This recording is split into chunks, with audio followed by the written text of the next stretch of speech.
little creatures of the night, Mochiko here.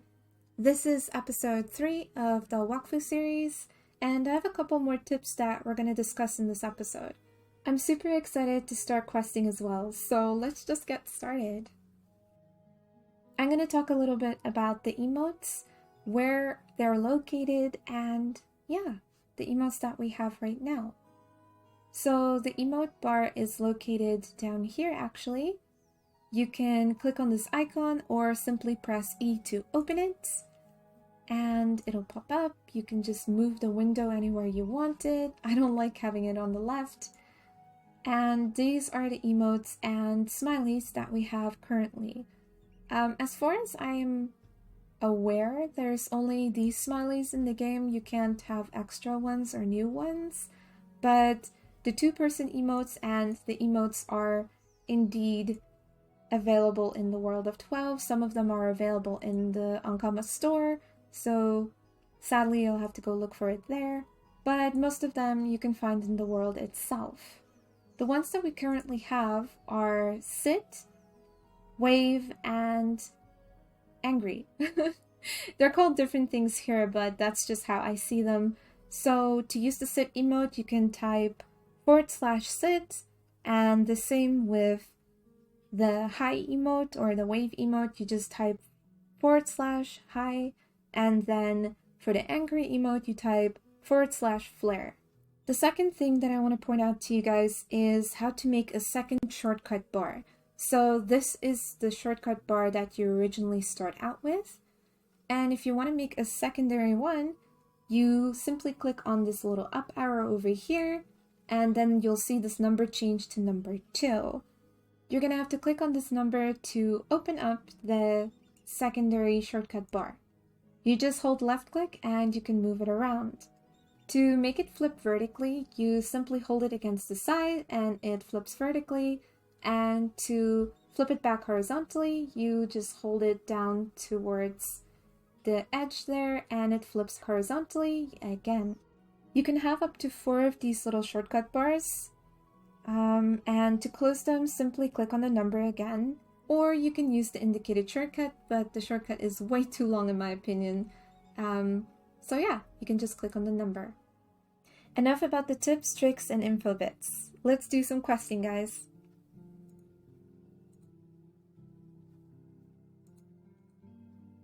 So this is the first fresco. Let's read it. One day, the world of 12 was shaken by an ogre. He got into his head that he had to find Dophis.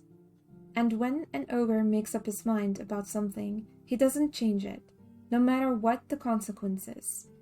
He waded through dust, sweat, and suffering until he got his hands on those Dophis. His name was Ogreist. Soon he was feared by everyone. His reputation as a warrior preceded him everywhere he went. One fateful day, he succeeded in reuniting the 6 Dophis.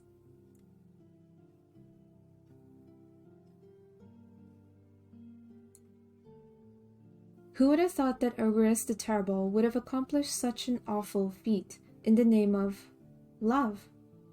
All the time his fists were beating to get to the Dophis, his heart was beating only for Dathura. Dathura, one of the 10 dolls created by Sarira to seduce the elemental dragons at the dawn of time. Ogreist brought her back to life, and the beautiful doll fell in love with him. Okay, not to break the story, but that kind of does sound like Dragon Ball Z-ish, don't you think? He used the Dophis to bring her back to life. I didn't even know it could be used that way. Yeah, interesting. Nobody knows what really happened, but the legends say that Dathura fell into the abyss. Ogreist's heart was broken. His tears of sorrow and rage, magnified by the immense power of the 6 Dophis, created a terrible flood which left the world of 12 underwater. Let's go to the second fresco. It's over here.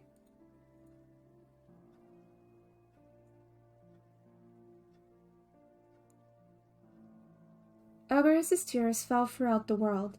The sea levels rose, and cities which were once the pride of the world of 12 were now lost beneath the waves forever.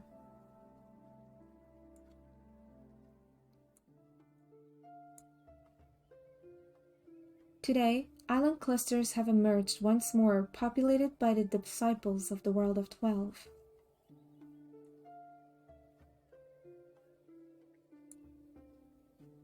The gods, powerless against the flood, were not able to prevent the destruction of the world of 12. Surveying what was left of their world, they decided to give each of its inhabitants a gift. The god Inutrov created the Haven Bag, a magical bag of limitless size. That is not true. The inside of the Haven Bag is so big, many people have decided to set up home in them. That is true. This bag will facilitate trade and commerce, and will allow you to regain lost prosperity, said the god Inutrov. The god Asamadas, helped by his free dragons, populated the world with creatures of fur, feather, and scales. Animals to graze the grass, fly in the sky, and swim in the sea, said Osamaras. And the disciples of the world of 12 will look after them. If this world is to prosper, it will not be to the detriment of my creatures. The god Sadida came forward. If you are to strive for prosperity, we will need abundance. I offer my trees, my flowers, and my seeds. And Sadida sang, but underneath his mask, he was frowning. He was thinking of his sons, the trees.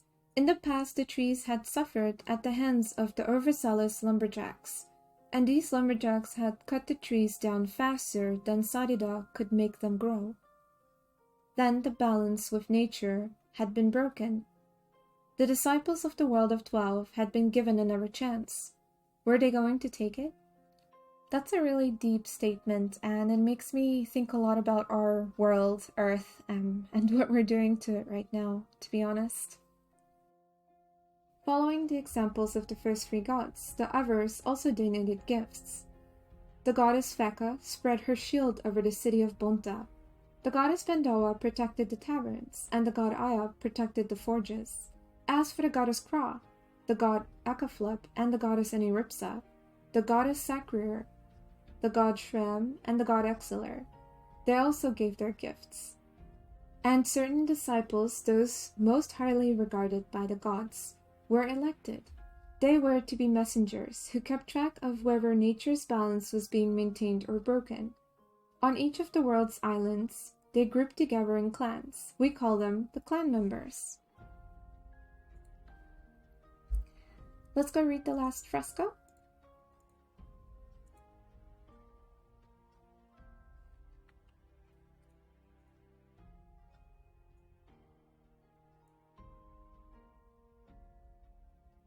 Wakfu is an energy that flows through the universes. It comes from the confines of, well, somewhere. Here, there, we don't really know. The gods and the demons see the Wakfu dancing in the universe.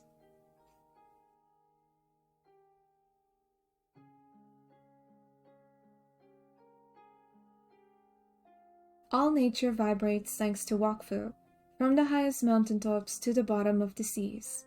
Everything is Wakfu.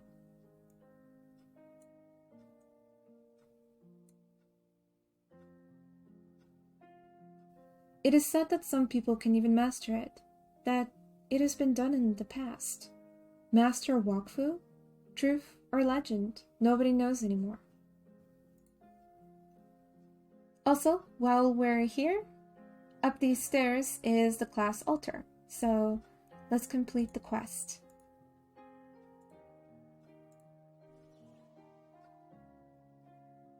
Alright, I'm just gonna skip through this because I'm talking about these things in a future episode with you guys, so don't mind me doing this. There you go. Okay, so let's consult the altar. Aniripsa's hands. Healer and master of words, flasks, and curses. The complexity is apparently 2. I don't agree, but let's move on. Aniripsa disciples are the most efficient healers in the world of 12, and are blessed with an arsenal of support spells, each one better than the last. Don't be fooled by their seemingly weak exterior. Aniripsas are more than capable of defending themselves with their elemental spells, using marks on their enemies or turning their healing spells into attack spells. As I mentioned before, Aniripsas have 3 elemental spells that are linked to their class, which is water, air, and fire. So let's read these. The water spells. From small but vital heals to spells allowing hefty health point handouts for allies across an area of effect, Aniripsa water spells form an array of magical heals. Air Branch. Flasks can be thrown at mid-range to inflict reasonable damage and, with a little luck, provoke devastating side effects. The Fire Branch, or fire spells, deal damage to targets. They also apply unique states called marks every time they are used. Unnatural Remedies. With this spell, Aniripsas can change the effect of other spells, which helps them to adapt to any situation that arises. It's particularly useful for the Air Branch because this is how Aniripsas clear disease. They didn't add it to the book, but it's also important for the Water Branch because by using the unnatural remedies, you're actually able to use the water spells to damage enemies. Alright, marks. A mark has no direct effect on its target, but triggers when the target is KO'd or attacked. The effects used depends on the mark that is being used. A monster or character can only be the target of one mark at a time. If a new mark is applied, it will replace the previous one. Koni. Konis are summoned by Aniripsas. They act as additional healers and can increase their abilities if the summoner evolves them into a Super Koni. Also, just a little side note and personal preference. I do think that even though this Super Koni looks like a chocolate bunny, I do prefer the look of the Dothas Koni. I'll put a picture up as to what each of them looks like in each game. This one is the Wakfu one, and then the Dothas one. Anyway, let's move on. Also, I just wanted to briefly talk about some other classes that I very much enjoy. So basically, those classes are Sarida, Akaflip, and Osamaras, and then Cross and Sacriers. There's a few other honorable mentions like Panda, Masquerader maybe, and then Feka, Inu, and Shram. I haven't tested out the Ogina since it's fairly new and I haven't been around much until recently. But yeah, those are just some of the ones that I wanted to mention. Even though the game has a lot of interesting and wonderful classes to choose from, and I would recommend that you go through a couple before deciding on a main. Unless you're really set on a certain playstyle, then I do encourage you to just go for that, but at least check out all the classes because they're all very intricate and interesting. So I was a bit distracted earlier, so let's just go look at the quest again, the quest book. We did complete one of the quests, and we still need to do Hunting for Olivran, which requires us to go check out the different areas. Let's do that. The Northern Plateau, this is actually... I didn't read that fast enough for you guys, I apologize, but let's read the little pop-up. Ores. To harvest a natural resource, right-click and wait until the end of the action. Alright, that's self-explanatory. Let's move on. We're going to the Northern Plateau now.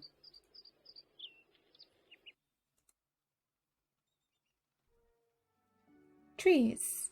Right-click on the plant contaminated by stasis to heal it. Taking care of the environment is important. I agree. Let's go to the South Plains before we complete the quest secondary objectives.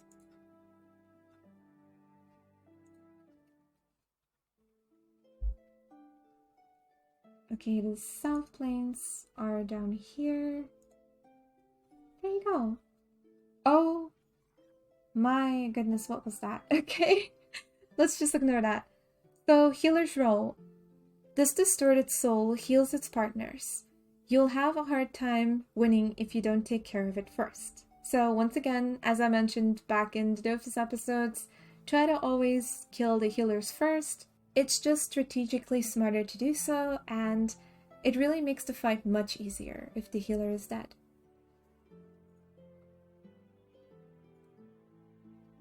Alright, let's head back so that we can harvest some stasis ores.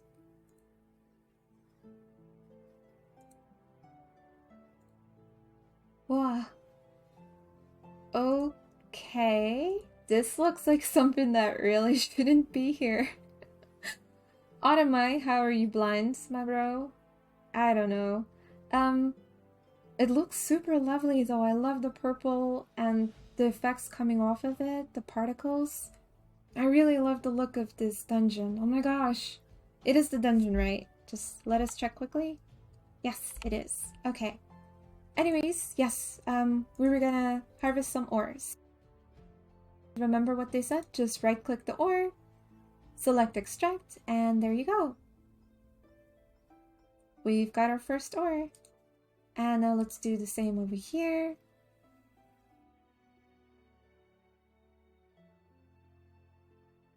And let's get the last one back here. There we go, we've completed one part of the quest. Okay, now we need to go heal those trees. And that was upstairs, so let's head over there. And remember, once again, right-click the element and just left-click to extract, or in this case, heal. We also need to heal 3 trees, so we'll heal this one over here as well.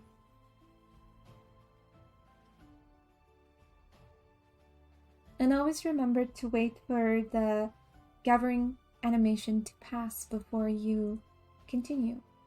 Let's get the last one. Alright! Even though it's gonna turn, we supposedly healed it, so let's not think about it. Okay, and if I'm not mistaken, now we need to find a distorted soul so we can complete the quest. So let's go find one.